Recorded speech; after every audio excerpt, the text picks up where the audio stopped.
salam cerah. Yang saya hormati Bapak Kepala SMA Negeri 6 Padang Sidempuan.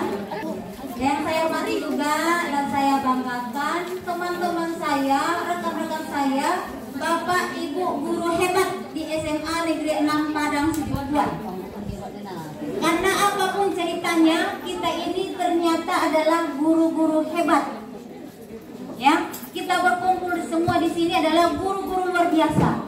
Ya, yang insya Allah kita sudah siap untuk mencerdaskan anak-anak didik kita di sekolah kita yang kita cintai ini.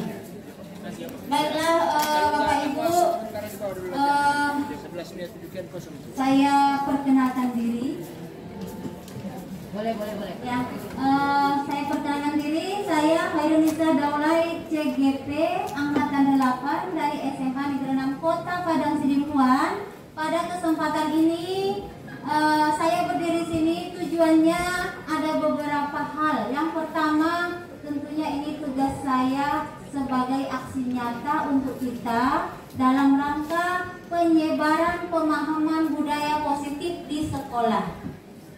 Itu yang pertama ya Bapak Ibu. Yang kedua,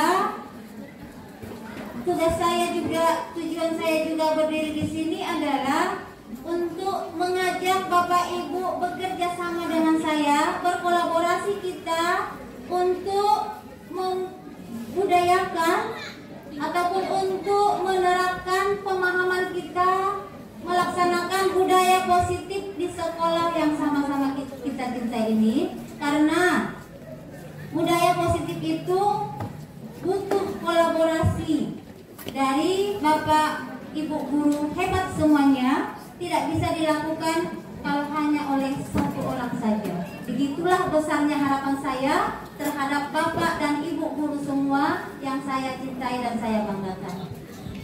Baiklah Bapak Ibu, untuk memulai acara kita pada hari ini, kita mulai dulu mencas semangat kita. Guru-guru SMA 6 sekali lagi, guru-guru SMA 6 luar biasa. Tepuk tangan untuk kita semua. Terima kasih. Silakan Ibu.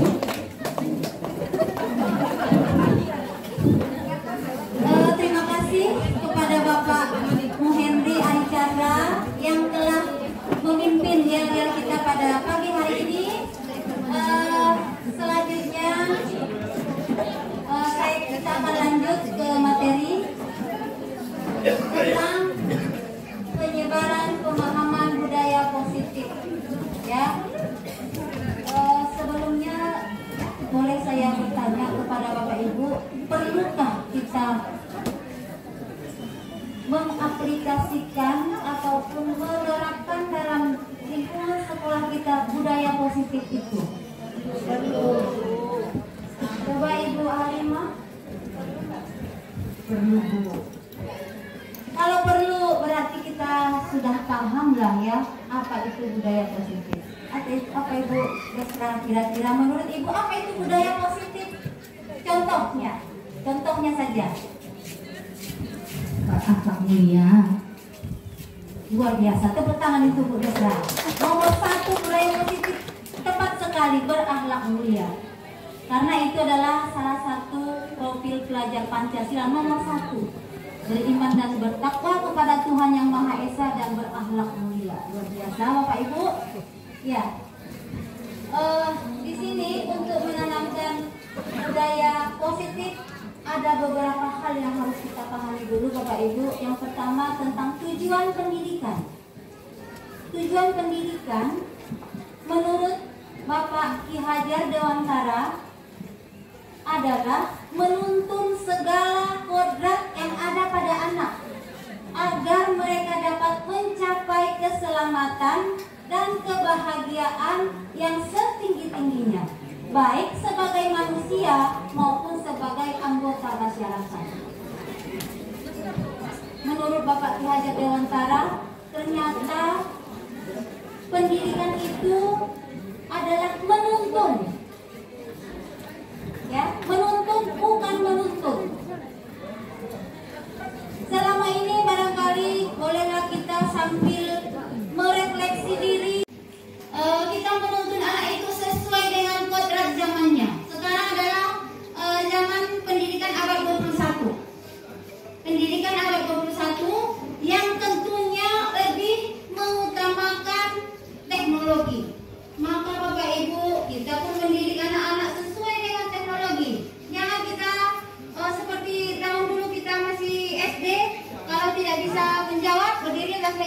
pakai rod sampai patah, itu zaman dulu. Zaman sekarang itu tidak akan mempan. Kenapa?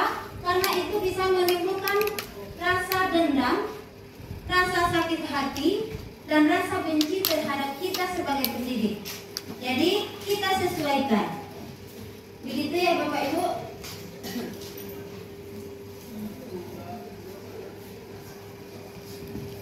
Ya, ini tadi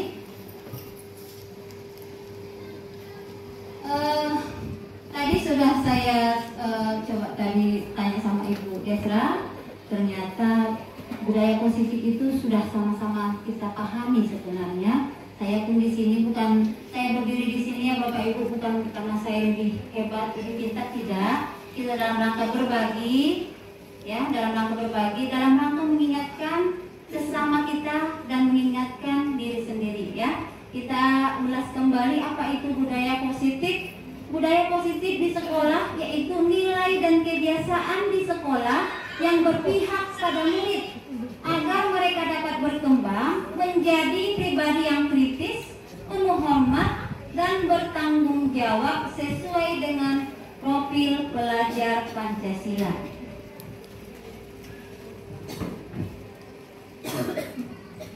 Kalau kita mau menerapkan budaya positif, ada 8 konsep inti dari budaya positif ini yang akan sama-sama kita pahami. Yang pertama, ada perubahan paradigma belajar. Yang kedua, disiplin positif. Kemudian nilai-nilai kebajikan, kebutuhan dasar manusia, motivasi perilaku manusia, posisi kontrol guru, keyakinan kelas, dan segitiga restitusi. Inilah Bapak Ibu konsep inti yang kita pahami sebagai guru, yang harus sama-sama kita bekerja sama untuk bisa kita budayakan budaya positif di sekolah kita ini. Yang pertama, perubahan paradigma belajar. Pembelajaran dengan paradigma baru merupakan pembelajaran yang dirancang berdasarkan prinsip pembelajaran berdiferensiasi, sehingga para siswa belajar sesuai kebutuhannya berdasarkan tahap perkembangan sesuai teori psikologi modern untuk mewujudkan profil pelajar Pancasila. Bagaimana itu Bapak Ibu pembelajaran berdiferensiasi?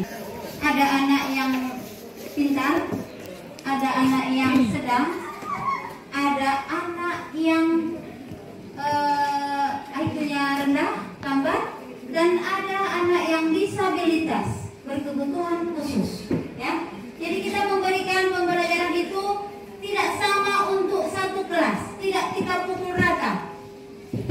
Kita memberikan pembelajaran kepada anak sesuai dengan apa yang mereka butuhkan. Jadi di sini tadi kita katakan untuk mewujudkan profil pelajar Pancasila. Apa saja itu Bapak Ibu profil pelajar Pancasila? Coba Bapak Ibu ada nggak yang mau memberikan jawaban yang ingat apa itu profil pelajar Pancasila? Ya Ibu Saprina Dewi. Beriman dan bertakwa kepada Tuhan Yang Maha Esa. Terus gotong royong, berpikir kritis. Ya, terima kasih Ibu. Profil pelajar Pancasila itu ada 6 ya. Yang dulu sebelumnya waktu kita masih kurikulum 2013 itu namanya pendidikan karakter, ada 18. Sekarang namanya yang berganti, bajunya yang berganti, isinya sama. Yang 18 itu sekarang menjadi 6. Apa saja tadi itu Bapak Ibu? Coba kita lihat. Iya, ternyata ini dia profil pelajar Pancasila. Yang pertama, beriman, bertakwa kepada Tuhan Yang Maha Esa dan berakhlak mulia. Kemudian mandiri, bernalar kritis, kreatif, bergotong royong, dan berkebinekaan global. Inilah Bapak Ibu tugas kita ke depan mewujudkan siswa yang memiliki keenam profil ini. Kita dituntut untuk bisa menciptakan siswa kita yang memiliki 6 karakternya, mencerminkan 6 profil pelajar Pancasila. Itulah PR kita bersama. Kita lanjut. Ada selama ini dalam pemikiran kita sebagai guru makna kontrol, ada miskonsepsi, kesalahpahaman, persepsian kita. Yang pertama, guru mengontrol murid, ternyata itu hanya ilusi. Ternyata Bapak Ibu, kita tidak bisa mengontrol murid. Coba untuk ini saya mohon kepada Ibu Halimah dan Ibu Desra ke depan. 3, ya. Ibu pegang pulpen, Ibu pegang gunting. Oke, Bapak Ibu di sini. Sama-sama dipegang ya Bu, dipegang kencang. Sekarang Ibu Desra bujuk Ibu ini, paksa kalau perlu, kritikin kalau perlu, sampai kau dapat pulpen itu Ibu. Coba Ibu, bisa nggak Ibu? Dan Ibu berhak apapun itu sesuai hati Ibu. Coba, mulai. Pakai gunting.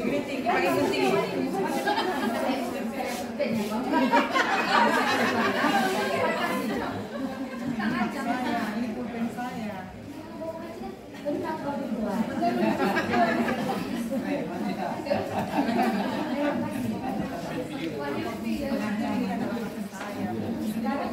Sama-sama siswa atau sama siswa? Sama-sama manusia. Boleh kepala sekolah dengan guru, semuanya sama-sama manusia merdeka, bebas. Bagaimana Ibu Desra, berhasil nggak Ibu kita ini, kita taklukkan? Coba Ibu Halimah bujuk, ambil gunting itu.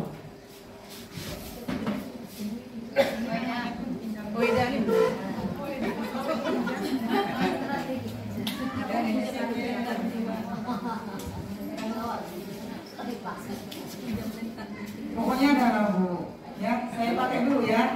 Kita punya untuk temannya. Mau ngapain guntingnya?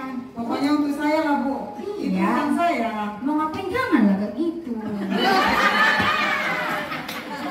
Guntingnya. Nggak mau diapa-apain, mau dipakai aja sebentar. Dia mau ngapain? Dipakai untuk apa guntingnya dulu? Ibu ini parah kali jadi. Bukan parah. Tidak ada kawannya di sana kena gunting, Ibu yang kena.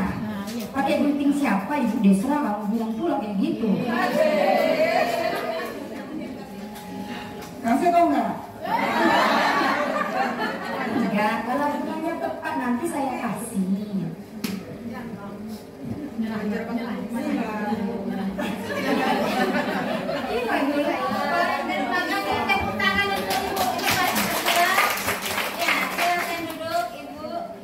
Terima kasih. Jadi ternyata masing-masing mempertahankan apa yang sudah menjadi miliknya.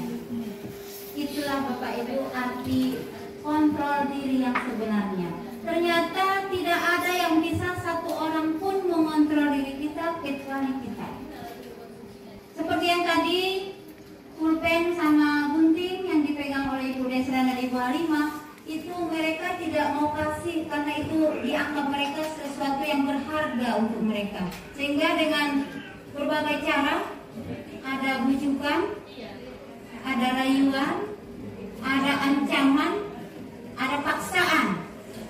Mau digelitik tapi ada gunting, lupa, tidak jadi. Dan hasilnya memang tidak bisa. Itulah yang sebenarnya Bapak Ibu. Ternyata yang bisa mengontrol kita itu adalah kita sendiri. Kalau kita bilang kita mengontrol murid, itu bohong besar. Saat itu kita mengontrol dia karena dia itu saat itu tidak ada pilihan lain kecuali memberikan hak untuk kita mengontrol dia. Karena kita paksa barangkali, kita ancam, tapi sebenarnya kalau dia tidak kita paksa, kita tidak akan bisa mengatur dia sesuai keinginan kita. Ternyata kita lihat, hal inilah yang mendasari kita mengajar. Tidak bisa kita kontrol, oh begini, begitu sama siswa, tidak. Kalau tidak muncul dari keinginan hati mereka, itu mungkin baik hanya di depan mata kita, di belakang kita mereka itu bertindak sesuai keinginan dia.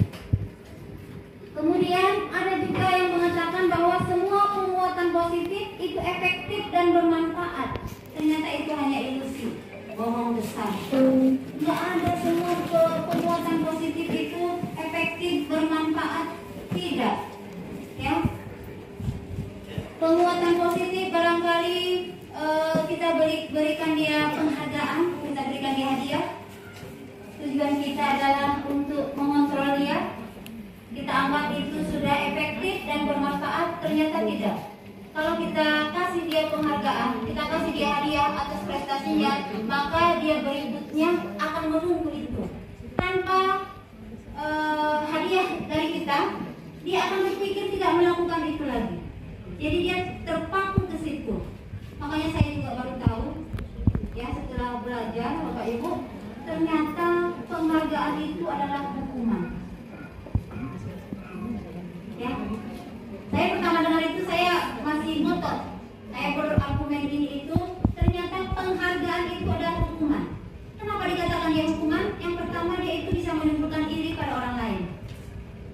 Yang kedua, dia kreativitasnya akan berkurang. Kreativitasnya akan berkurang karena dia merasa melakukan seperti ini, sudah dapat hadiah seperti ini, udah begini saja udah hebat. Kreativitas dia ternyata berkurang. Saya pun pemahaman baru Bapak Ibu, karena menurut saya penghargaan itu ya sebagai reward lah untuk anak yang bertindak sesuai keinginan kita. Karena ada yang kita ketahui, ada istilah reward punishment, ya, imbalan hukuman. Ternyata itu nanti kita bahas lagi, ada membahas tentang itu. Ternyata itu dalam penghargaan itu ternyata hukuman, ya. Ada juga yang mengatakan bahwa kritik dan membuat rasa bersalah mampu menguatkan karakter. Ini juga tidak betul. Selama ini kita merayu-rayu, ayolah nak, demi ibu, demi bapak, tolonglah, jangan begitu. Dia hanya patuh untuk kita saja.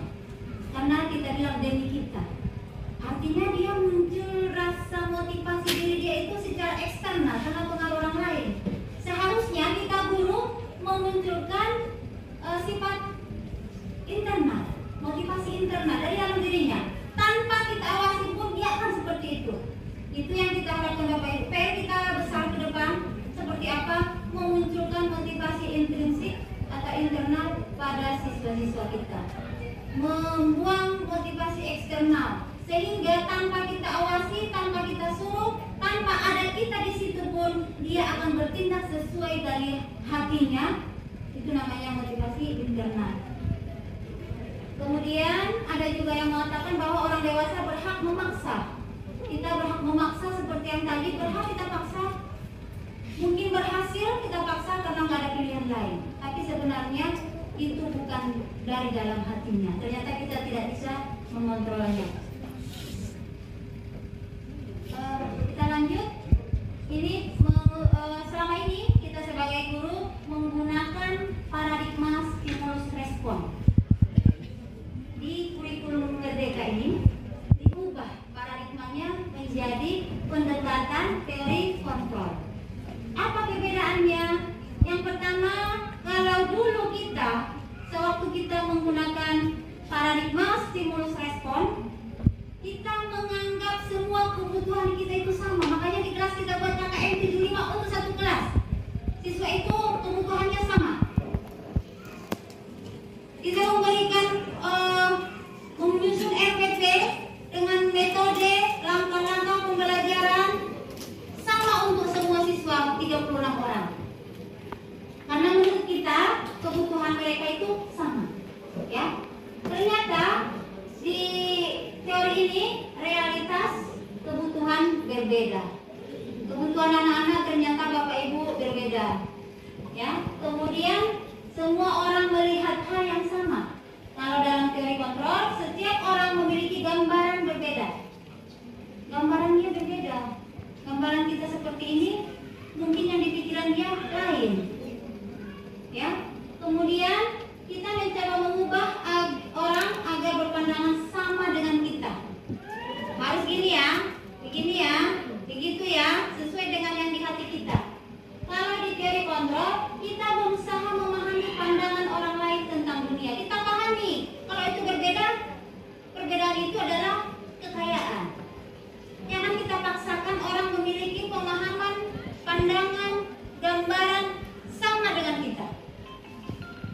merdeka, gitu ya, bebas dia. Kemudian perilaku buruk kalau dalam stimulus respon dilihat sebagai suatu kesalahan. Kalau ada anak-anak yang bolos dari kelas, ada anak-anak yang melawan sama gurunya, ada anak-anak yang terlambat, itu kita nilai sebagai suatu kesalahan. Kalau dalam teori kontrol, semua perilaku memiliki tujuan. Jadi Bapak Ibu, kita mulai ya mengubah cara mendidik kita ya Bapak Ibu. Kalau selama ini anak terlambat, jalan jongkok di lapangan 3 kali langsung tanpa kita tanya. Jangan-jangan dia tadi lagi sakit, jatuh, keseleo, atau dia lagi down, berantem di rumah sama orang tuanya, atau dia belum makan, atau dia lagi baru sembuh, atau macam, ya. Jadi kita, kenapa dia terlambat? Kita tanya dulu. Tentu ada tujuan dia. Kenapa dia itu melawan sama kita? Kita tanya dulu. Jangan langsung kita cap, ini nakal bandel dan sebagainya. Kenapa dia itu asal jam pelajaran kita cabut? Ada apa? Kita tanya dulu Bapak Ibu. Apa yang salah dengan kita? Apakah dia merasa kita tidak memberikan haknya? Atau dia merasa kita terlalu pedas kalimatnya sehingga dia nggak suka? Atau dia merasa segan dengan kita? Ada hutang dia barangkali dengan kita? Ada masalah dia yang dia macam lah, banyak hal. Yang intinya semua perilaku memiliki tujuan. Jadi di kelas kita Bapak Ibu, kalau anak-anak tidur, kita tanya kenapa dia tidur. Ternyata dia kerja tadi malam, begadang dia sampai jam 3 dia jaga warung, kerja dia sehingga dia pagi ngantuk. Kita tanya dulu, pernah nggak kita tanya itu? Ternyata selama ini kadang-kali kalau kita lihat anak tidur kita marahi, ini bukan, diri di depan, tanpa kita tanya dia sebenarnya kenapa. Coba kalau kita sentuh dia, kita tanya dia, barangkali dia bercerita sama kita, plong hatinya ke depan dia akan mendengarkan kita. Jadi banyak hal yang harus kita ubah. Termasuk saya ya Bapak Ibu, bukan berarti saya sudah bisa ya. Ini dalam rangka belajar, itu yang baru saya pelajari juga Bapak Ibu, yang harus sama-sama kita terapkan, kita bersama berkolaborasi. Kemudian orang lain bisa mengontrol kita, itu pada stimulus respon. Pada teori kontrol, hanya Anda yang bisa mengontrol diri Anda sendiri, tidak ada orang lain. Selanjutnya, saya bisa mengontrol orang lain, itu juga Anda tidak bisa mengontrol orang lain. Pemaksaan ada pada saat bujukan gagal, seperti yang dicontohkan Ibu tadi, dibujuk tidak dikasih juga dipaksa, dikasih nggak? Dikasih nggak sini? Coba dikasih. Pemaksaan ada saat bujukan gagal. Kalau dalam teori kontrol, kolaborasi ya, dan konsensus menciptakan pilihan-pilihan baru. Jadi tidak ada pemaksaan. Kemudian ada model berpikir menang kalah. Kalau dalam teori kontrol, model berpikir menang-menang. Untung di dia, untung di kita. Kalau dulu kita yang menang, dia pasti kalah. Kalau sekarang sama-sama menang, win-win solution. Jadi sama-sama menang, nggak ada yang kalah. Kenapa bisa begitu? Karena sama-sama mempunyai keuntungan di situ. Ada keuntungan yang bisa ambil, ada keuntungan untuk dia. Gitu ya Bapak Ibu. Karena tadi kita menyampaikan budaya positif, ada yang kita bahas tentang disiplin ya. Makna disiplin. Disiplin ini berasal dari bahasa Latin. Ternyata artinya adalah belajar.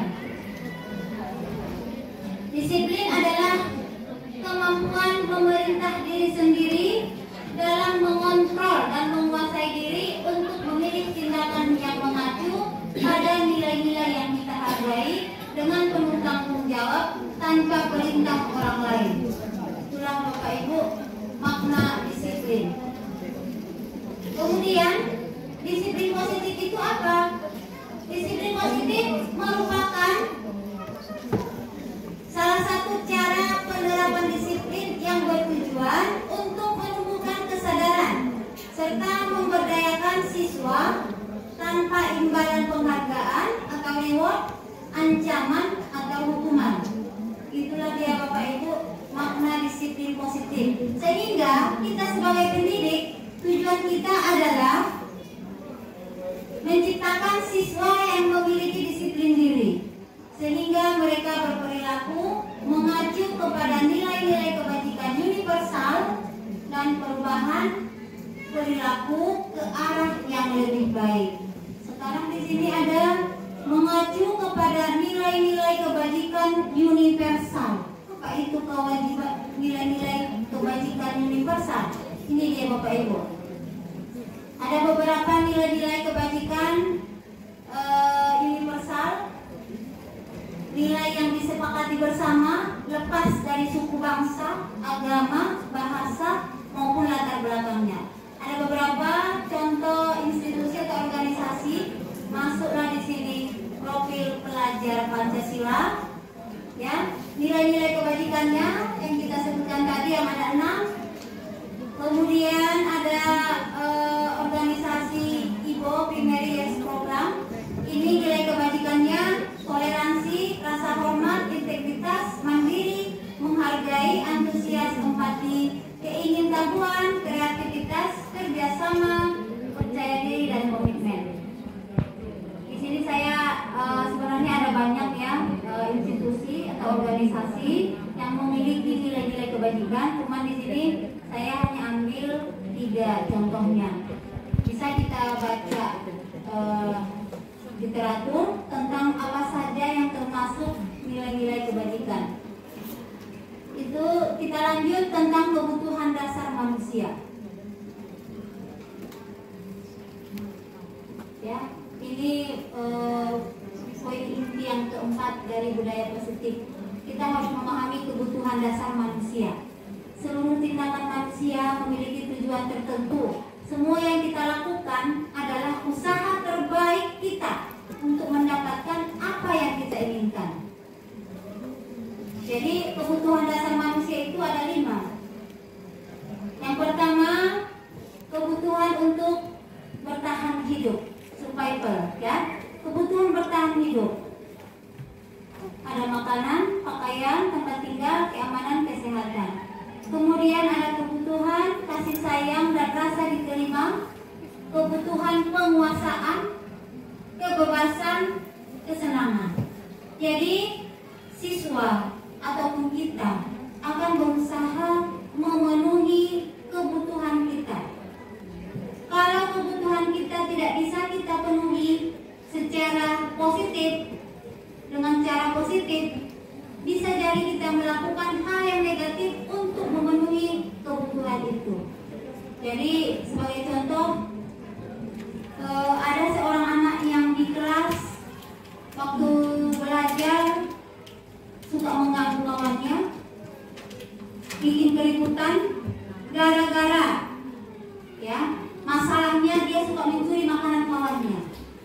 Kawannya bawa nasi dari rumah, bawa bontot, dihabiskannya, dicurinya, disendoknya sendok ke mulutnya, sampai marah kawannya. Ribut kelas itu, mengadu sama wali kelas. Kita kebetulan wali kelasnya, dipanggil lah si anak, kita hukum, disuruh ganti nasinya, disuruh dia minta maaf sama si anak dan sebagainya.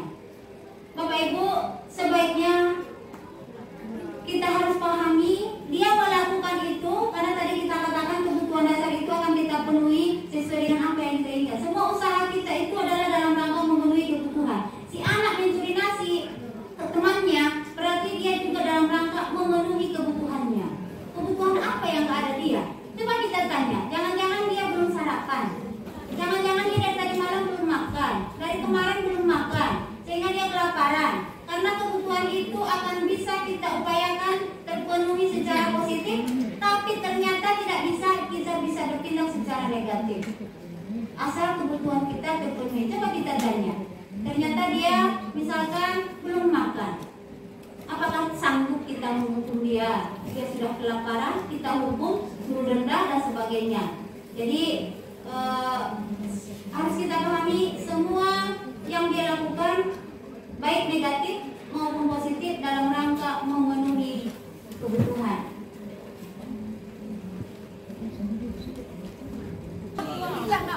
Untuk menyemangati kita kembali,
coba kita refleksi diri kembali.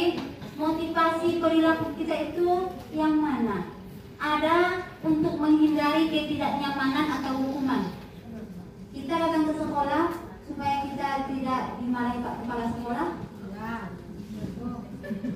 atau supaya kita tidak kena hukuman.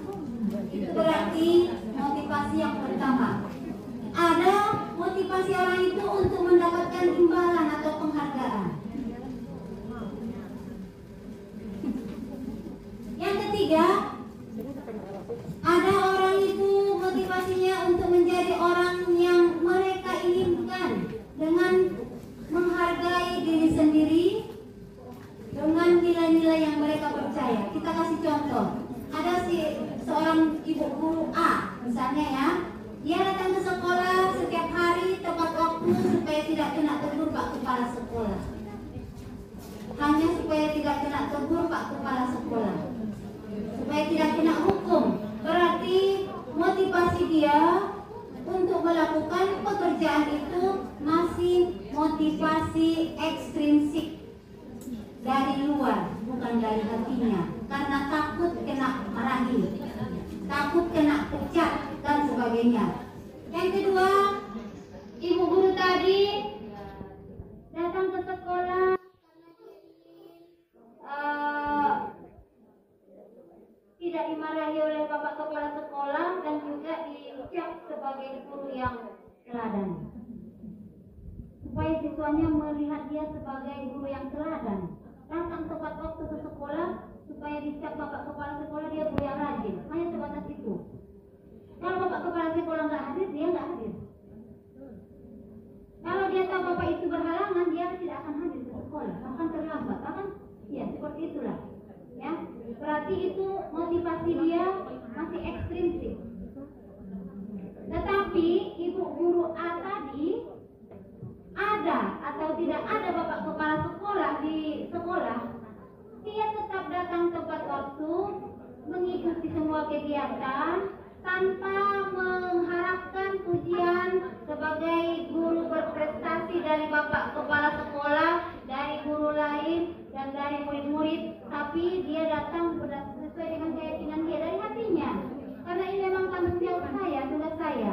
Berarti itulah Bapak Ibu yang namanya motivasi intrinsik, berasal dari dalam. Kita kalau sudah memahami ketiga macam motivasi perilaku manusia ini, bisa memilih di kelas kita, anak itu motivasinya apa. Bisa kita kelompokkan dia itu motivasinya apa. Apakah masih sebatas menghindari hukuman, mendapatkan imbalan, berarti itu masih motivasi ekstrinsik. Tugas kita sebagai guru menggeser motivasi anak menjadi motivasi intrinsik. Tugas kita ternyata menggeser motivasi itu. Kita lihat di kelas, anak-anak itu motivasinya apa. Kalau kita nggak masuk ke kelas, duduk berantakan. Tapi kalau kita datang bersih rapi, sopan semua, itu masih motivasi ekstrinsik. Yang tugas kita sekarang ini sebagai guru menggeser motivasi anak ini menjadi yang nomor 3, memiliki motivasi intrinsik. Ada atau tidak ada kita, dia memang seperti itu karena berasal dari hatinya. Ya, nilai-nilai yang dia percaya itu baik untuk dia, itu yang dia kerjakan. Tanpa disuruh, tanpa diawasi, tanpa diintip-intip oleh orang lain pun dia percaya, dia menjalankan apa yang dia yakini. Itulah motivasi intrinsik. Nah, ini ya Bapak Ibu. Saya juga baru tahu, yang saya tahu saya selama ini adalah hukuman konsekuensi. Ternyata ada yang ketiga, restitusi. Ini kata baru bagi saya. Ya, selama ini kita hanya memberikan mengetahui hukuman, kemudian mengetahui konsekuensi. Yang ketiga ini restitusi. Ini adalah kalau bagi saya adalah ilmu baru yang akan sama-sama kita terapkan. Sama-sama harus kita pahami Bapak Ibu, berdiskusi kita seperti apa sebenarnya restitusi itu. Kita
semuanya kayaknya Bu.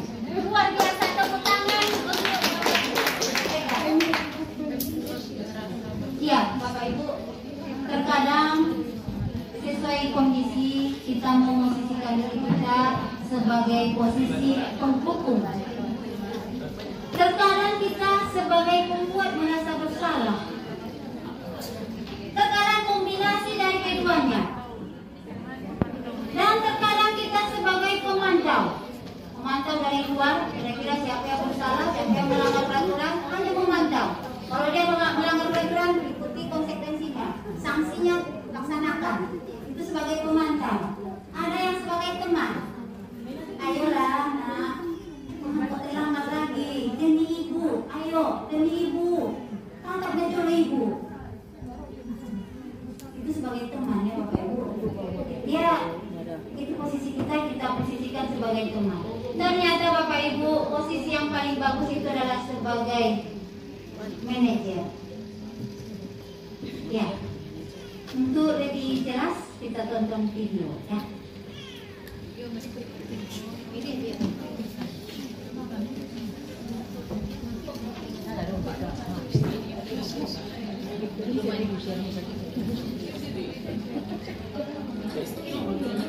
Ayo kita lihat tentukan logo. Dalam penerapan disiplin positif restitusi, salah satu program yang dikembangkan adalah 5 posisi kontrol. 5 posisi kontrol dalam restitusi adalah proses perjalanan seorang pendidik agar dapat mengenali dirinya.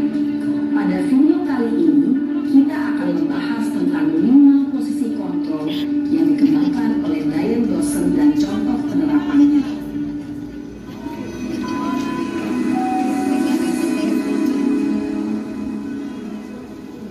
5 posisi kontrol itu adalah 1. Posisi penghukum, 2. Posisi pembuat merasa bersalah, 3. Posisi teman, 4. Posisi pemantau atau monitor, dan 5. Posisi manajer. Untuk lebih memahami kelima posisi tersebut, mari kita saksikan kasus Naren yang terlambat hadir 20 menit di sekolah dan melihat bagaimana kelima posisi kontrol dalam menghadapi masalah tersebut.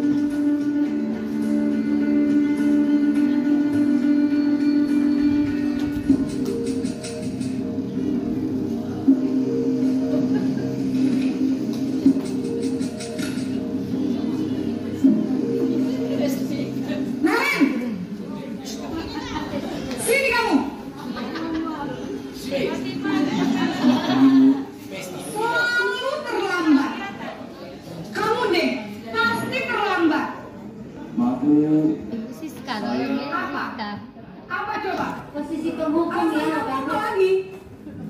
Kapan sih kamu tidak terlambat? Malas sekali ya kamu jadi anak. Saya Dasar pemalas. Gak kapok-kapok sih kamu. Sudah berapa kali terlambat? Sana, kamu keliling lapangan basket 2 kali. kenapa saya harus keliling lapangan basket, Bu? Kenapa? Kamu melawan ibu. Berani-beraninya jawab. Sudah terlambat, masih berani jawab pula. Sekarang, keliling lapangan basket 5 kali sekalian. Biar kapok. Cepat. Pergi sana ke lapangan basket. Posisi penghukum biasanya berbicara dengan nada tinggi, menghardik, menunjuk-nunjuk, menyakiti, dan menyindir. Hukuman bisa berupa fisik maupun psikis. Ibu dan bapak guru hebat, dampak yang terjadi pada murid ketika guru berada pada posisi penghukum adalah murid cenderung akan memberontak, bahkan menyimpan dendam.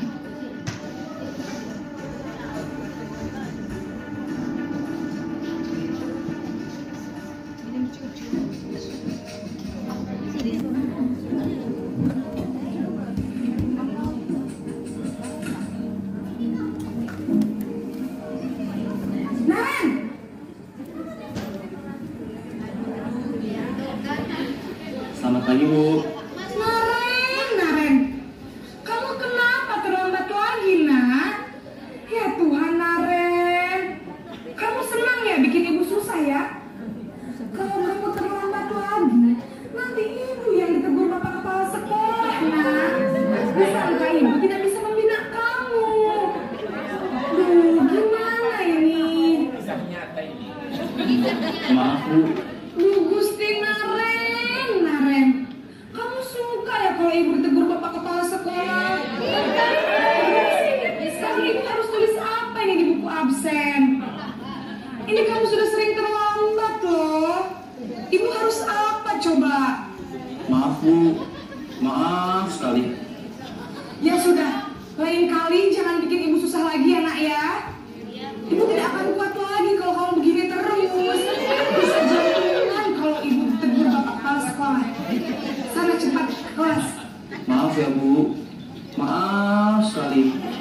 merasa bersalah berbicara dengan nada tenang, cenderung lembut. Namun kata-kata yang diutarakan membuat murid merasa menjadi orang yang gagal, memandang buruk dirinya sendiri, merasa tidak berharga, dan tidak sanggup membahagiakan orang lain. Ketika guru mengambil posisi pembuat rasa bersalah, murid akan menganggap dirinya yang bersalah dan ia akan menyimpan emosi negatif tersebut di dalam dirinya.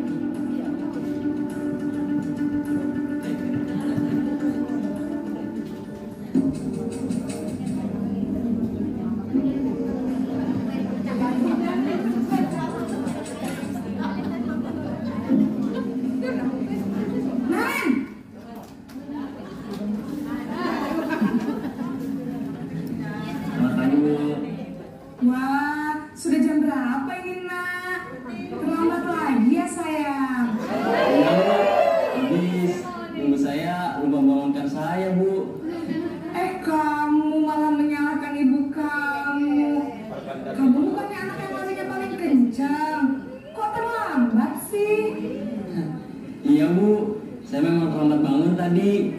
Jadi, biarpun saya lari kencang, tetap gak kekejar, Bu. Ya sudah sana, nanti lain kali larinya lebih kenceng lagi ya, biar gak terlambat lagi. Bikin seneng ibu, demi ibu, bisa kan? Bisa lah, Bu. Ya sudah sana masuk kelas, ibu beresin urusan absen kamu. Kamu ini ada-ada saja. Dalam posisi teman, guru berbicara dengan nada suara ramah, akrab, cenderung bersenda gurau untuk menjaga suasana tetap santai. Murid akan merasa senang, aman, dan akrab dengan guru. Identitas yang tercipta adalah identitas sukses atau berhasil. Namun, perlu diingat, karena ini masih dorongan eksternal, maka ada faktor ketergantungan dari murid kepada orang tertentu. Di sini, guru absennya, sehingga di lain waktu, murid bisa berperilaku baik, namun hanya kepada orang-orang tertentu saja.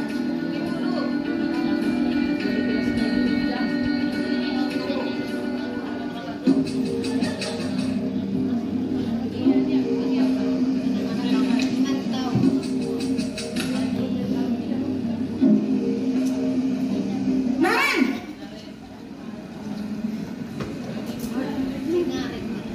Selamat pagi, Bu. Naren, apa peraturan sekolah kita tentang jam berapa kita harus masuk sekolah, Nak? Kita harus di sekolah jam 7, Bu. Iya betul, sekarang sudah jam 7.20. Naren sudah tahu konsekuensinya jika terlambat hadir. Paham, Bu. Saya harus tinggal kelas pas jam istirahat selama 20 menit. Iya benar, konsekuensinya demikian. Jadi nanti jam 9.30 pas istirahat, kamu harus tinggal di kelas, kerjakan tugas tambahan untuk ketertinggalan kamu, ya? Baik, Bu.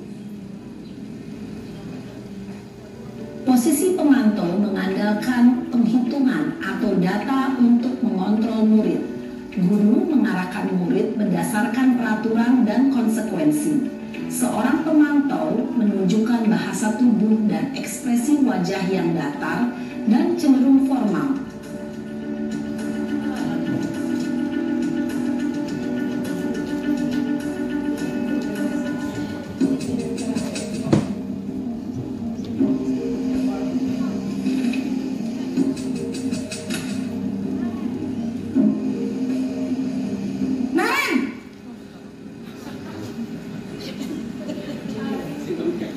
Selamat pagi, Bu. Selamat pagi, Naren. Maaf, Bu. Saya terlambat. Iya, sekolah masuknya jam 7, sekarang sudah jam 7.20. Jadi sekarang bagaimana ini, Naren? Maaf, Bu. Saya lupa setel alarm saya semalam. Baiklah, menurut kamu, keyakinan sekolah yang mana yang perlu kamu tingkatkan? Menghargai diri sendiri dan orang lain mungkin ya, Bu. Setuju. Jadi, apakah Naren meyakini prinsip saling menghormati tersebut? Iya, Bu. Saya meyakininya. Apakah Naren bersedia memperbaiki masalah keterlambatan ini? Bersedia, Bu. Bagaimana kamu akan perbaiki masalah keterlambatan ini? Saya akan coba untuk tidak lupa menyetel alarm saya, Bu. Baik, kalau Naren lupa menyetel alarm di rumah, ada orang yang kira-kira bisa bantu mengingatkan tidak? Ada, Bu. Kakak saya, Kak Ema. Ada lagi selain Kak Emma? Selain Kak Ema, ada ibu saya. Baik, jadi yang mengingatkan Naren adalah Kak Emma dan ibu kamu ya? Kira-kira akan mulai setel alarm kapan nih Naren? Setelah pulang sekolah, akan segera saya lakukan. Baik, jadi Naren akan setel alarm untuk bangun besok pagi dan akan diingatkan oleh kakak dan ibunda Naren ya. Ada lagi yang mungkin perlu dilakukan Naren agar tidak terlambat bangun lagi? Tidak ada, Bu. Baik Naren, terima kasih untuk kerjasama kamu. Sekarang kamu perlu kembali ke kelas untuk belajar. Baik, Bu. Terima kasih. Posisi manajer adalah posisi kontrol yang disarankan untuk membimbing murid memiliki sikap disiplin yang positif, yaitu murid yang mandiri, bertanggung jawab, dan dapat memecahkan masalah. Tujuan dari posisi ini adalah agar murid dapat berefleksi atas tindakannya. Guru akan dengan tulus memberikan pertanyaan-pertanyaan bermakna, sehingga membuat murid dapat belajar dari kesalahannya dan mencari sebuah solusi untuk menyelesaikannya. Ibu dan bapak guru hebat, setelah mengamati adegan kelima posisi kontrol tadi, kira-kira posisi mana yang paling ideal? Posisi mana yang dapat menunjang motivasi intrinsik murid? Ya, tentu posisi manajer. Posisi ini memang posisi ideal yang ingin dituju setiap pendidik. Pada posisi inilah, guru dapat menerapkan disiplin positif yang berpihak pada murid, yang memerdekakan murid. Perjalanan seorang pendidik tentunya tidak mudah untuk sampai pada posisi seorang manajer. Namun, tujuan kita pasti, yaitu menciptakan murid-murid yang mandiri, merdeka, dan bertanggung jawab. Semoga penggambaran 5 posisi kontrol yang telah diperlihatkan ini dapat menjadi ajang refleksi bagi kita semua, agar dapat terus mengasah dan menerapkan disiplin positif yang memerdekakan murid. Mari terus berlatih dan bersabar.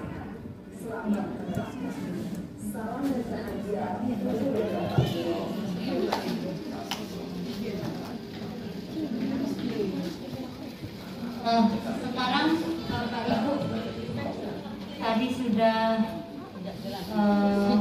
sangat jelas ya.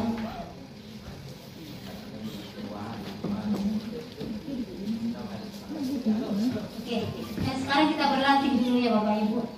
Berlatih dulu. Jadi ada itu posisi kontrol apakah aku.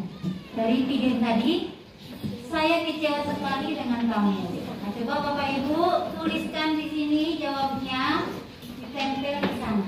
Ayo. Bagikan satu-satu Bu. Yang mau menulis, yang kira-kira mau menjawab, tulis di situ, kita tempelkan di kertas yang didapat Bapak Ibu Hendri. Kita susun di sini jawabannya untuk pertanyaan pertama. Semua ini Bu. Marisan. Yang bisa menjawab. Mari Bu. Kalimatnya saya kecewa sekali dengan kamu. Ini kira-kira posisi kontrol yang mana? Apakah penghukum, pembuat merasa bersalah, kemudian teman, pemantau, atau manajer?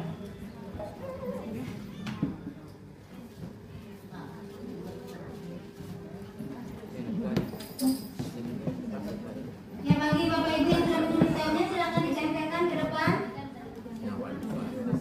Mari ya Bapak Ibu.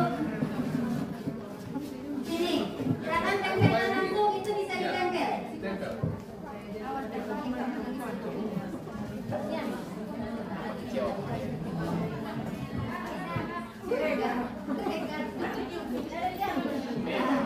Ya, oke.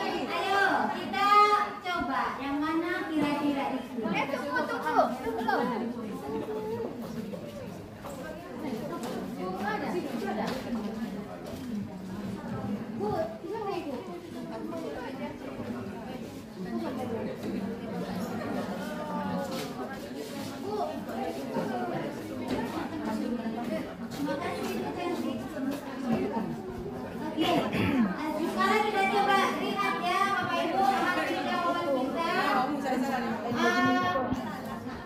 Jawabannya ada yang membuat posisi membuat rasa bersalah. Kemudian membuat rasa bersalah, memantau, membuat rasa bersalah, membuat rasa bersalah, manajer, membuat rasa bersalah, membuat rasa bersalah hampir kebanyakan, membuat rasa bersalah, membuat rasa bersalah juga, manajer, membuat rasa bersalah, membuat merasa bersalah, membuat merasa bersalah, membuat merasa bersalah, membuat merasa bersalah.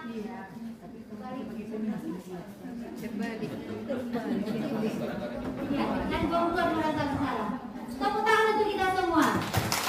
Ternyata Bapak Ibu, terkadang memang seperti itulah kita ya Bapak Ibu di kelas pun. Kalau melihat langsung contoh, ternyata kita lebih mudah paham daripada sekedar dijelaskan. Ya Bapak Ibu ya, hanya melihat sekali. Memang itulah membuat merasa bersalah. Karena ini saya kecewa sekali dengan kamu, membuat anak merasa posisi gagal. Bapak Ibu ya, kita lanjut yang kedua.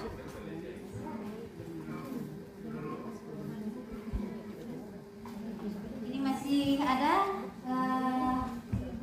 post-itnya. Kita coba lagi berikut.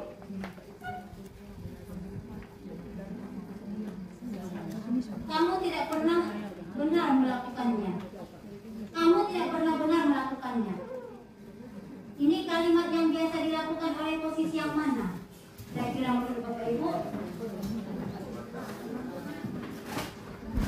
Kamu tidak pernah benar melakukannya.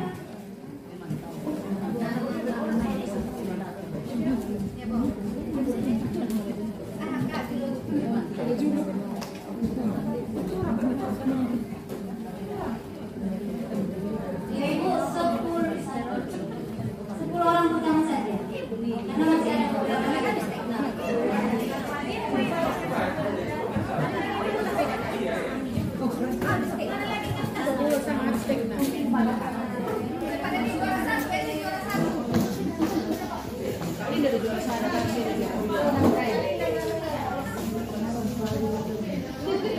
Ternyata yang tua juga tidak kalah semangatnya, luar biasa. Itu maksudnya. Masih muda itu. Betul, Ping. Yang sudah bermobil persilakan membacakan teman-teman. Masih muda itu. Masih muda itu. Baik. Tiada Bapak Ibu, tiada yang Betul, cappuccino.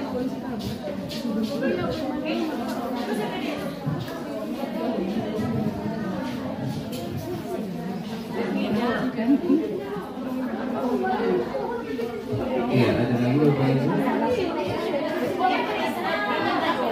Ya. Baik, untuk hasilnya yang tidak benar melakukannya yang banyak dijawab oleh Bapak Ibu ada pemantau, monitor, pemantau, penghukum, pemantau atau monitor, pemantau, penghukum, monitor, penghukum, posisi,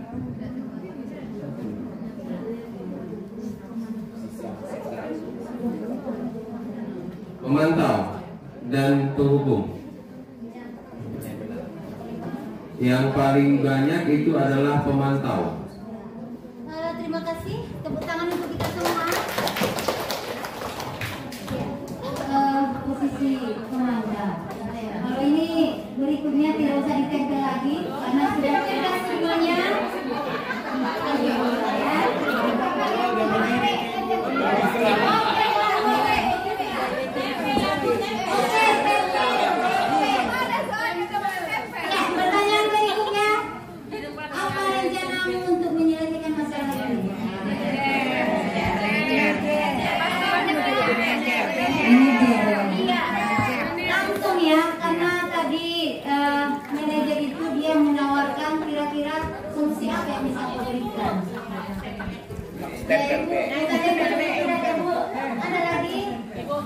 lagi ya.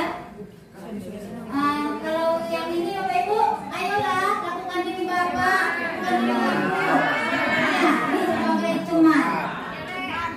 Saya sangat senang sekali, luar biasa ya kita Bapak Ibu. Betul-betul saya berjalan kita dalam Bapak Ibu hebat, berisi mana ya? Tepuk tangan kita semua. Ini satu lagi, ada lagi.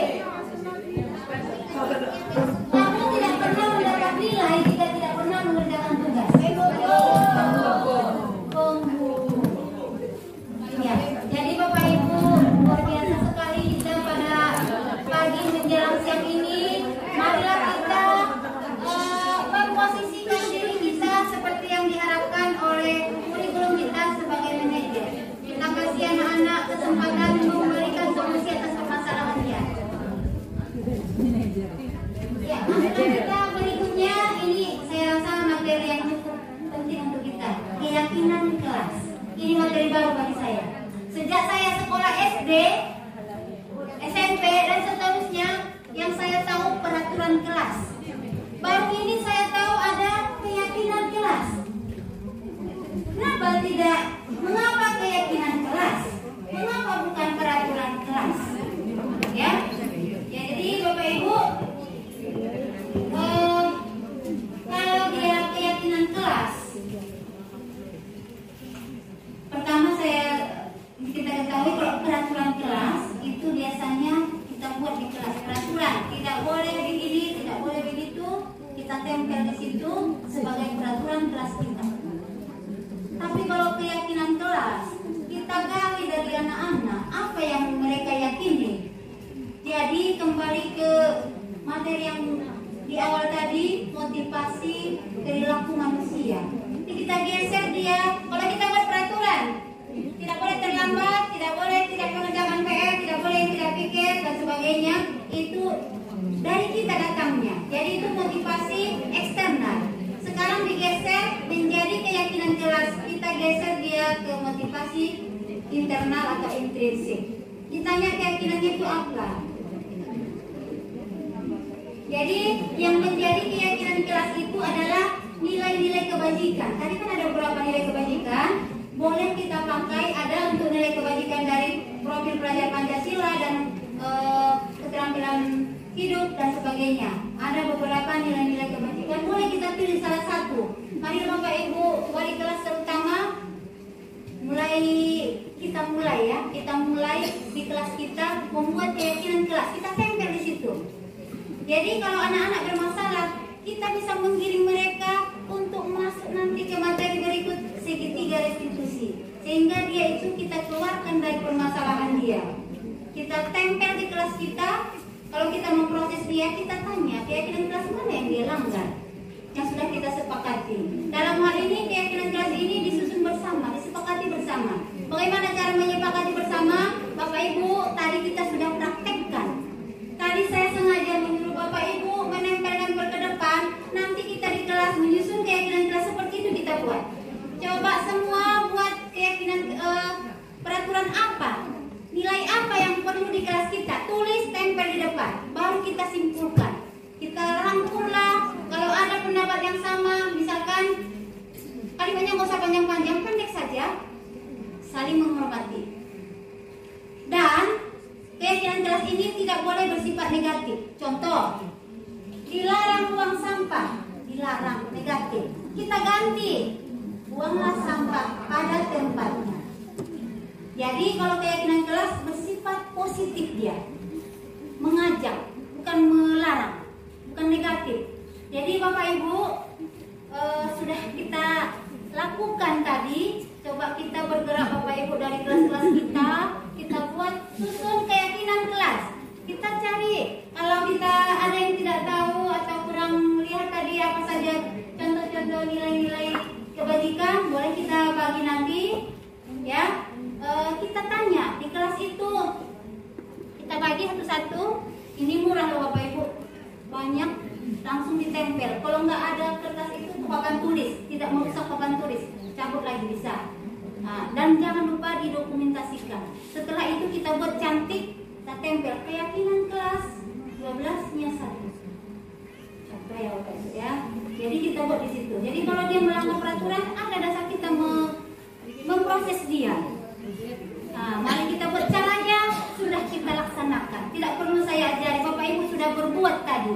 Tempel ke depan, kita bacakan, kita rangkum. Ada sekretaris mencatat apa saja yang tertulis oleh kita. Kita jadikanlah itu nilai-nilai keyakinan kelas kita. Judulnya pun keyakinan kelas, bukan peraturan kelas. Ya. Ini tadi ya, bersifat abstrak, kemudian pernyataannya universal, tidak mengganggu agama, suku, ras dan sebagainya. Kemudian dalam pernyataan positif mudah diingat, ya, mudah diingat, sesuai dengan kondisi kelas. Kita sesuaikan Bapak Ibu. Kemudian saat membuatnya, ini yang paling penting, kita libatkan anak-anak, jangan dari kita. Kalau dari kita itu namanya peraturan kelas. Tapi kalau kita libatkan mereka, dari mereka datangnya. Ini kan keyakinan kelas kita, nak. Bukan Ibu loh yang buat. Ini kesepakatan kita. Kalau kalian merasa melanggar, coba perhatikan kembali keyakinan kelas kita. Seperti apa yang kita yakini di kelas ini. Jadi, mari Bapak Ibu saling bekerjasama. Saya juga belum buat ya Bapak Ibu. Saya juga baru belajar. Saya berharap kita sama-sama mengerjakannya. Setiap kelas yang dikunjungi Pak Kacapis ada keyakinan kelasnya. Luar biasa SMA Negeri 6 ada sih, ya. Masuk yang terakhir ke ini segitiga restitusi. Ini adalah suatu proses dialog yang dijalankan oleh guru agar dapat menghasilkan murid yang mandiri dan bertanggung jawab. Ya, dialog. Ada 3 tahapan: menstabilkan identitas, validasi tindakan yang salah, dan menanyakan keyakinan.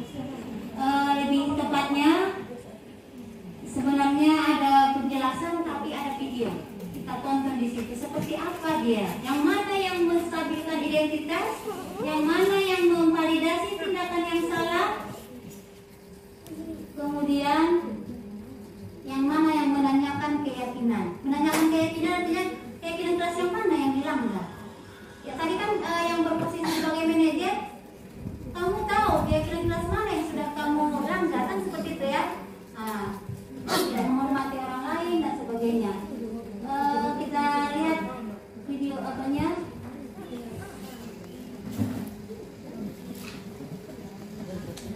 Ini bagaimana cara penerapannya, kita tonton. Salam dan bahagia Ibu dan Bapak Guru hebat. Pada video kali ini kita akan membahas tentang salah satu program disiplin positif yang diterapkan di lingkungan sekolah yang dikenal dengan nama restitusi.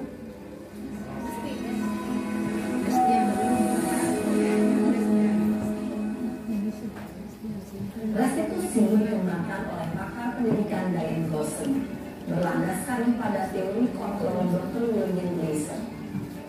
Segitiga restitusi adalah suatu proses dialog yang dijalankan oleh guru atau orang tua agar dapat menghasilkan murid yang mandiri dan bertanggung jawab.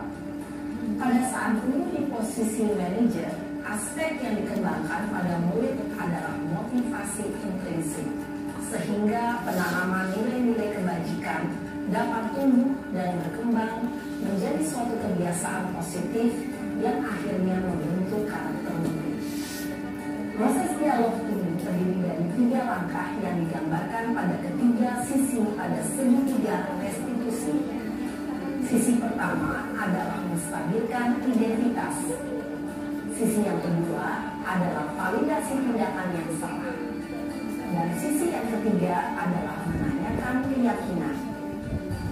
Ibu dan Bapak Guru, berikut ini akan menunjukkan bagaimana seorang guru berada dalam posisi manajer menggunakan penerapan segitiga restitusi.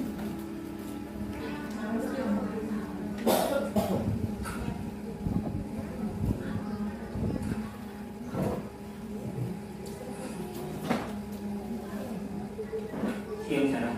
Siang Pak. Sudah lama gak ketemu Sarah? Kenapa hari ini ada di sini?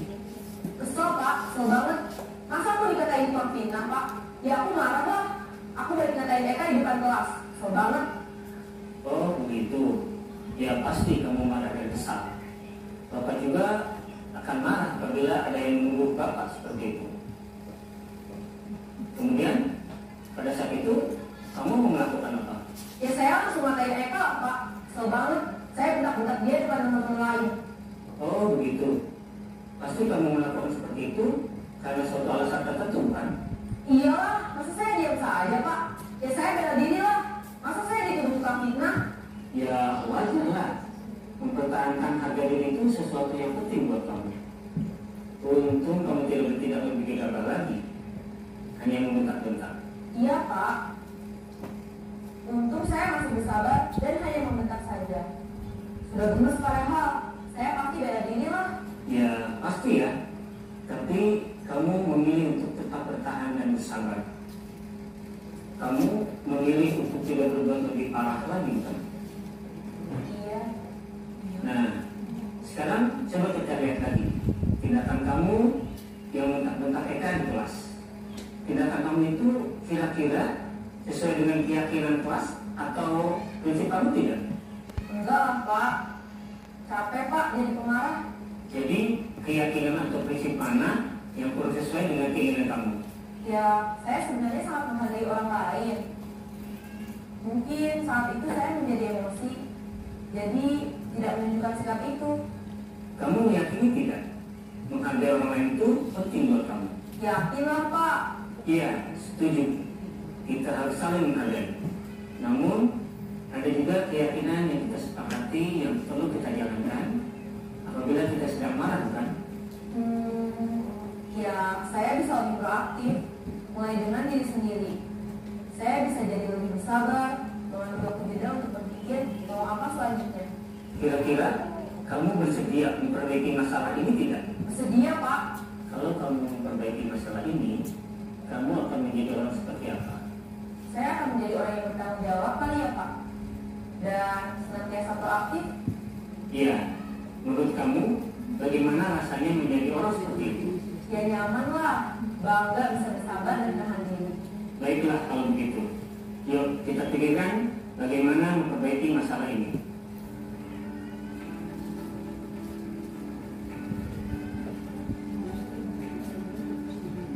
Ibu dan Bapak guru hebat. Baru saja kita menyaksikan contoh bagaimana seorang guru berada dalam posisi manajer menggunakan penerapan segitiga restitusi. Mari kita bahas satu persatu. Pada sisi pertama, menstabilkan identitas berdasarkan pada prinsip bahwa membuat kesalahan adalah bagian dari proses pembelajaran. Sisi pertama dari segitiga ini berperan menggeser identitas murid dari identitas gagal ke identitas sukses. Murid yang sedang bertingkah laku yang tidak pantas atau menarik diri saat itu sedang mengalami identitas gagal. Bila kita mengkritiknya, maka posisinya tidak akan berubah. Kita bisa mengajukan pernyataan-pernyataan ini. 1. Membuat kesalahan sesuatu yang wajar. 2. Manusia tidak ada yang sempurna. 3. Kita bisa memperbaiki masalah ini. 4. Saya tidak menanyakan kesalahannya. Saya lebih fokus bagaimana memperbaiki masalah ini. 5. Apakah saat ini kamu tengah menjadi orang yang baik untuk dirimu sendiri? Pada sisi kedua, validasi tindakan yang salah berlandaskan pada prinsip bahwa setiap perilaku berupaya memenuhi suatu kebutuhan tertentu. Guru yang telah memahami ilmu kontrol akan bergeser dari pemikiran stimulus respon menjadi proaktif dan mencoba untuk mengenali tujuan dari perilaku murid, mengenali dan memahami kebutuhan murid ini dapat memperbaiki hubungan dengan murid tersebut. Pernyataan atau pertanyaan bisa disampaikan dengan nada suara tidak menghakimi atau memojokkan, sehingga dapat mengembalikan murid pada posisi positif. 1. kamu bisa saja bertindak lebih gegabah lagi dari ini. 2. Kamu bukan melakukannya tanpa suatu alasan tertentu. 3. Kamu melakukannya karena mempertahankan sesuatu yang penting bagimu. 4. Mungkin kamu bisa mempelajari suatu perilaku baru yang lebih efektif. Bersediakah kamu mempelajarinya? Selanjutnya, kita akan simak sisi terakhir, yaitu menanyakan keyakinan. Teori kontrol menyatakan bahwa pada dasarnya kita termotivasi secara intrinsik. Pada saat perilaku yang salah telah divalidasi dan identitas sukses telah stabil, maka murid telah siap mengaitkan keyakinan-keyakinannya dengan tindakannya yang salah dan pemikirannya telah bergeser menjadi orang yang dituju. Pertanyaan ini dapat mengaitkan keyakinan-keyakinan dari anak murid. 1. Sebagai keluarga atau kelas, apa yang kita yakini? 2. Nilai-nilai apa yang telah kita sepakati? 3. Seperti apa gambaran sebuah kelas yang ideal bagi kamu? 4. Kamu ingin menjadi orang seperti apa?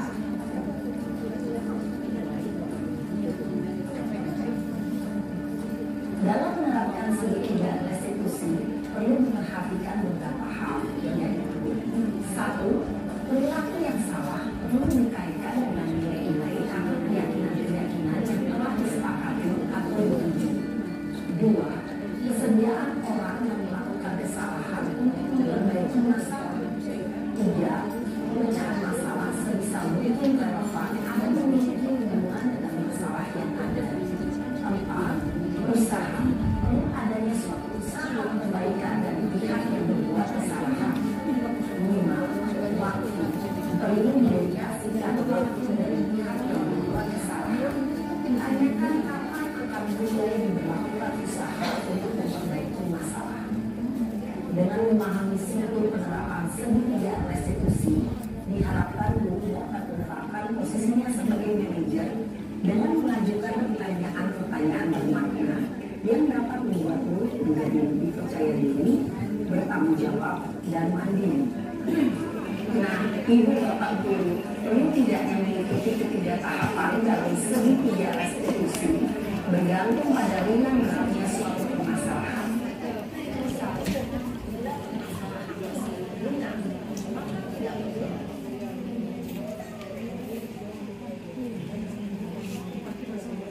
Oke, Bapak Ibu, itu tadi apa namanya inti dari budaya-budaya positif yang kita akan terapkan di sekolah kita. Apa yang harus kita pahami terlebih dahulu untuk menerapkan budaya positif di sekolah.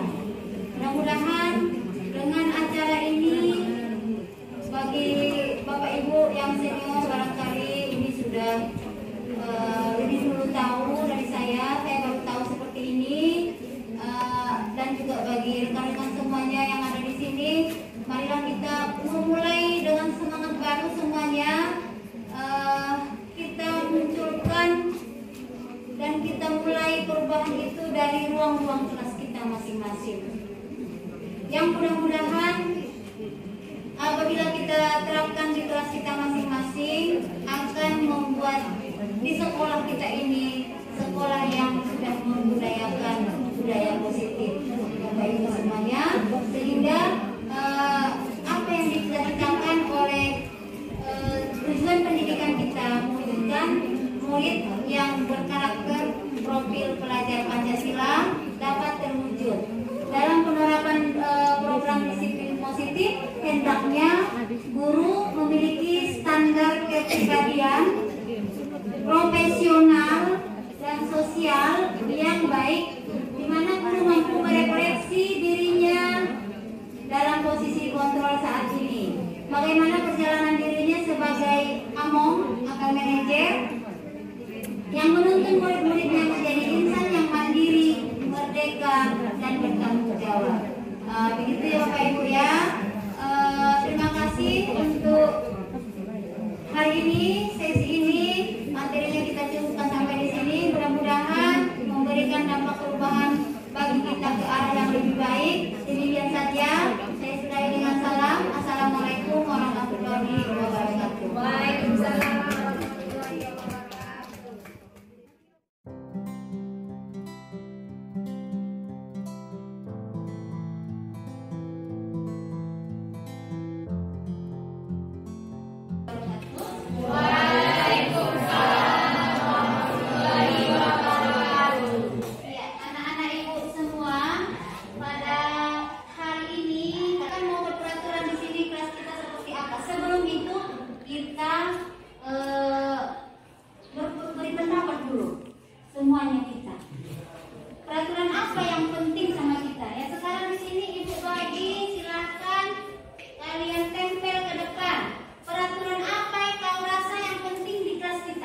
Ditempel, bukan ditempel.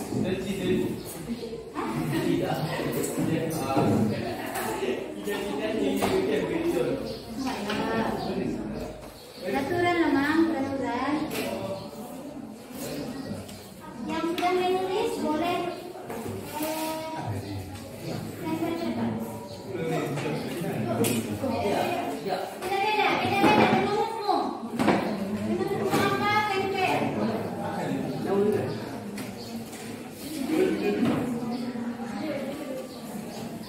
Tulis, Bu. Semua harus menempelkan. Di depan. Bola. 24 ya, 24 nanti di sini tertempel. Silakan mulai dari sekarang. Ya, satu aja, tempel sini. Tempel sini. Yang lainnya dari belakang kan? Tempelkan. Oke. Terima kasih. Lanjut. Nanti ibu bacakan apa yang kalian buat. Kau tak bisa mau buat apa? Takut kau. Jadi orang yang tulis tempel ke depan. Oke, yuk. Satu lagi yang kita rasa perlu kau rasa kita buat di kelas kita.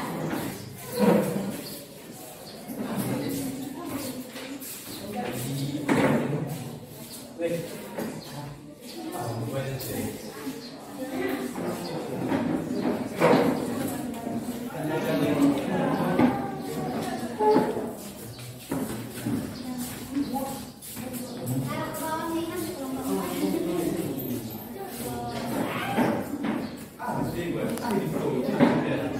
Tidak ada yang salah ya, yang kedua semuanya benar. Silakan. Yang satu salah.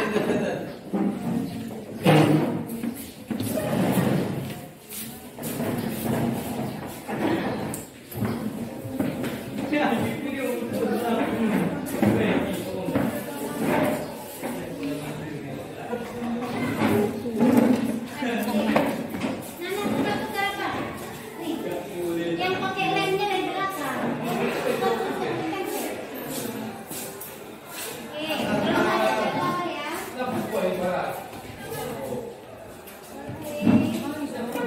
Yang semua benar. Ini keadilan. Saya menuliskan keadilan.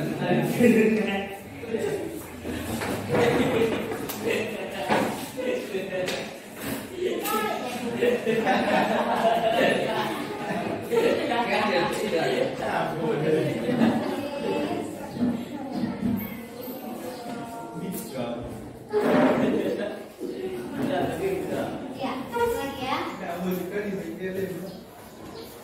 Iya, ini terkumpul 24. Secara demokratis ya, apa yang diinginkan. Bukan dari ibu peraturannya. Jadi, yang pertama kita bacakan. Ternyata dia sekretaris. Rangkumkan maksudnya. Kalau ternyata itu sama, harus tulis lagi ya. Tidak boleh bolos. Yang kedua berpakaian rapi dan wangi. Wow. Wangi. Ada di sini yang bau? Bau ketek? Iya. Lalu dilarang ribut saat belajar. Mantap.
Ini percobaan pencurian. Ya, jangan lagi pulpen kawanmu. Atau perlu nanti ibu beli pulpen satu pak taruh situ yang merasa kehilangan ambil. Jangan. Habis satu hari, pulpennya kan dipatah-patahi. Ya kan, patah-patah. Pokoknya kalau ibu selesai kau pinjam taruh lagi di situ. Ya boleh kau bawa kantongin rumah. Jangan. Gak boleh buang sampah sembarangan. Terlambat. Jadi ada 17 peraturan yang kita inginkan. Kita sebanyak 24. Berarti hanya beberapa yang double, yang sama. Ya. Sekarang untuk yang peraturan kelas, apa saja tuh yang kita simpulkan dulu? Satu. Coba bacakan. Tidak bolos. Kedua, jadi ada 14 ya. Ada 14 yang merupakan rangkuman dari peraturan yang kita tulis. Nah sekarang, kalau ini namanya peraturan kelas. Peraturan kelas itu harus kau kerjakan. Kalau tidak dikerjakan bisa dapat sanksi, ada konsekuensi ya. Nah, jadi sekarang kita mau membuat namanya keyakinan kelas. Kalau keyakinan kelas berasal dari hati kalian. Nah, sekarang kita pilih dulu ini.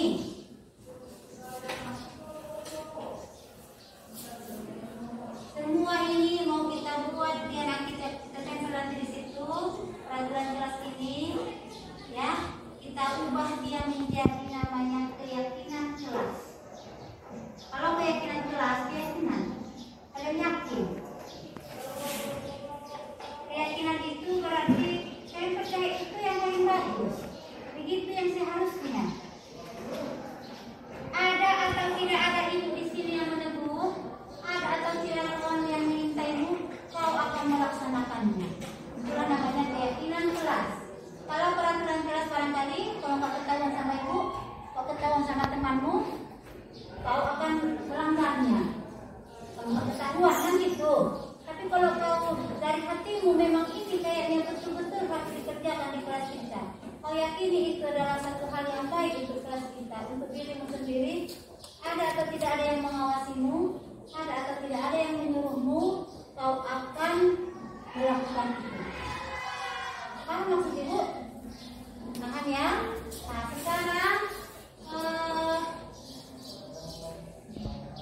dari ke-14 macam peraturan ini, yang mana yang kita angkat menjadi keyakinan kelas kita? Artinya jadi kita angkat menjadi kesepakatan kita bersama, itu harus kita terapkan bersama di kelas. Ya, silahkan kalian pilih siapa yang mau menulis duluan di depan. Di antara yang 12 itu mana yang paling penting biar satu di sini tempel di bawah tulisan keyakinan kelas. Ayo, terus bola mau tempel ke depan.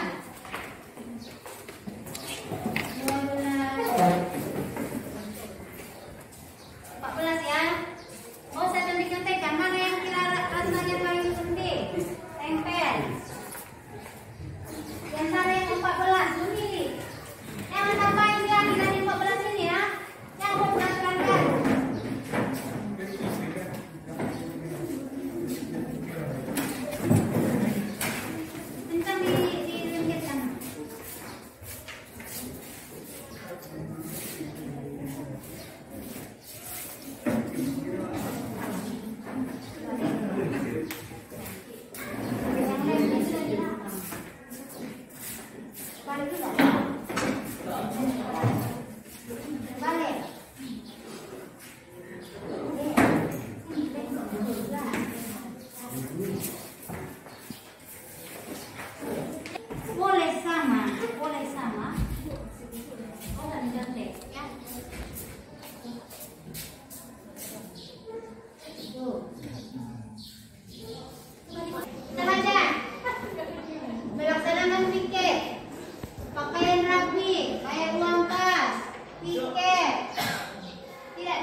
Tidak boleh membuang sampah sembarangan.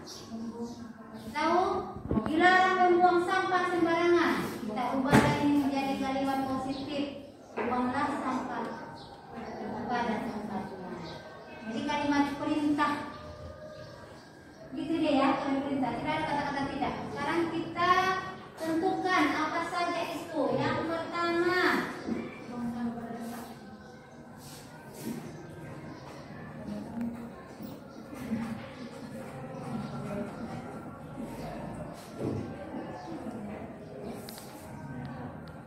buanglah sampah pada tempatnya. Inilah keyakinan keras kita. Yang kedua, ini Bapak Ibu lihat tiket.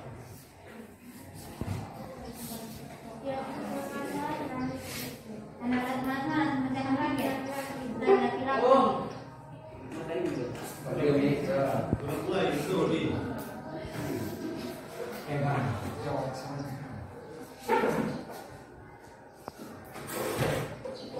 Melaksanakan piket dengan tanggung jawab. Tulis ya, Bang. Tulis. Melaksanakan piket dengan tanggung jawab. Tuh. Ini. Apa lagi? Oke, yang berikut. Apa lagi? Sopan santun. Ya, sopan santun ya. Sopan santun berarti tidak bercakap kotor. Ya, tidak menghina orang lain. Yang keempat, saling menghargai. Apa itu? Tidak menghina, tidak mengejek. Tidak apa lagi? Tidak mencuri, itu termasuk menghargai. Karena kau mau menghargai orang lain lah, makanya kau ambil barang-barang dia. Nggak kau anggap dia ada. Begitu perlu kau rasa barang itu, butuh kau ada sama kawanmu, tinggal ambil saja. Tidak menghargai ya. Saling menghargai, sopan santun, tanggung jawab, melaksanakan piket dan ya. Melaksanakan ini 4 ya. Apa lagi?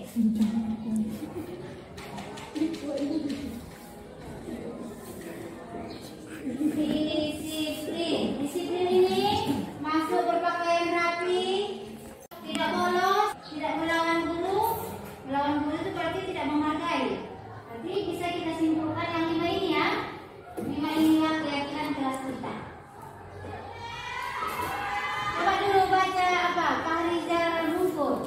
Bacakan dulu kesimpulan keyakinan kelas yang kita dapatkan. Coba yang nomor 1. Buanglah sampah pada tempatnya. Nomor 2, Asril. Nomor 2 baca. Melaksanakan piket dengan tanggung jawab. Nomor 3, Ali. Konsantun, Dian. Nomor 4. Nomor 5. Disiplin. Oke, itulah ya keyakinan kelas kita. Berikutnya nanti kita tuliskan, baru kita gantung di kelas kita bersamaan dengan piket kelas. Nanti kita buat sama anak kelas, piket kelas, anak kelas, kebersihan ya, struktur organisasi kelas dan keyakinan kelas. 4 yang mau kita buat. Itu saja sudah terbentuk. Terima kasih untuk semuanya atas perhatiannya. Mudah-mudahan apa yang kita buat hari ini kita rencanakan bisa kita laksanakan mulai dari hari ini ke depan. Ya, bisa kita terapkan dalam diri kita masing-masing. Demikian saja. Assalamualaikum warahmatullahi wabarakatuh.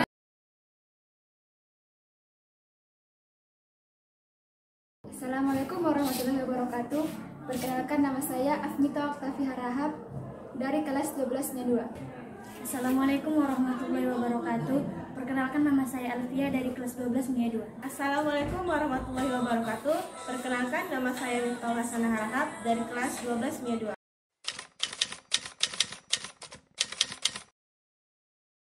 Perasaan saya sangat senang. Saya sangat senang sekali. Saya lebih bersemangat.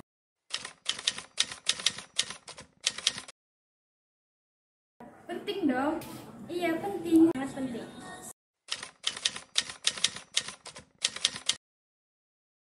Karena dapat melatih disiplin. Dapat menumbuhkan tanggung jawab. Dapat melatih kemandirian.